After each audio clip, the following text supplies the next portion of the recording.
Catherine Bernardo, may pasa, totoo ba or tunay ba na sinaktan siya noon nung sila pa ni Daniel Padilla?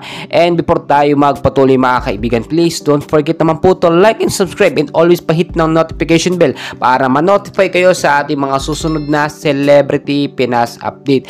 Well, mainit na mainit po na pinag-uusapan ngayon at nauungkat yung article po na ating natalakay noong nakaraan. Patungkol nga po sa pasa or may pasa noon itong si Catherine Bernardo at ang tinutukoy nga pong dahilan daw ng kanyang pagkakaroon ng pasa ay ang pananakit po ni Daniel Padilla nung sila pa. Alam naman natin na medyo mainitin po ang ulo nitong si Daniel Padilla at hindi po talaga maiiwasan sa isang relasyon yung magkaroon ng misunderstanding at mag-away. Sa loob naman ng 11 years, syempre hindi naman sa lahat ng oras or pagkakataon ay magkasundo sila. Meron ding mga hindi na pagkakasunduan, Syempre lalo na kapag nakakainom ang isang tao, isang lalaki, nag-iiba po ang isip niyan.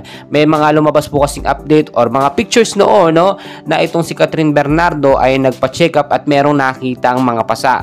Pero sa pagkakataong yun, hindi pa naman masigurado talaga kung yun ay dahil nga po sa physical na pananakit or dahil sa mga pasa na nakita sa kanya. Posibleng sa ibang paraan yun o sa ibang bagay yung nakuha ni Catherine Bernardo. Pero kung titignan nyo mabuti, may mga ilang bashers po ang nagsasabi na totoo daw na sinasaktan noon ni Daniel Padilla itong si Catherine Bernardo.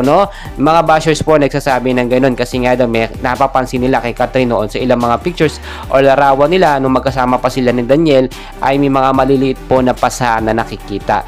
Well mga idol, kung titignan nyo, totoo nga ba talaga ito na si Daniel ganoon at yun yung isang reason kaya hiniwalayan o hindi na nakipagbalikan pa o ayaw na ni Catherine Bernardo dito kay DJ Daniel Padilla. Sadyang mahal na mahal niya lang yung tao noon kaya hindi niya po maiwanan. Well, patuloy ko po kayong update and please pakiusap naman ng isang like at subscribe.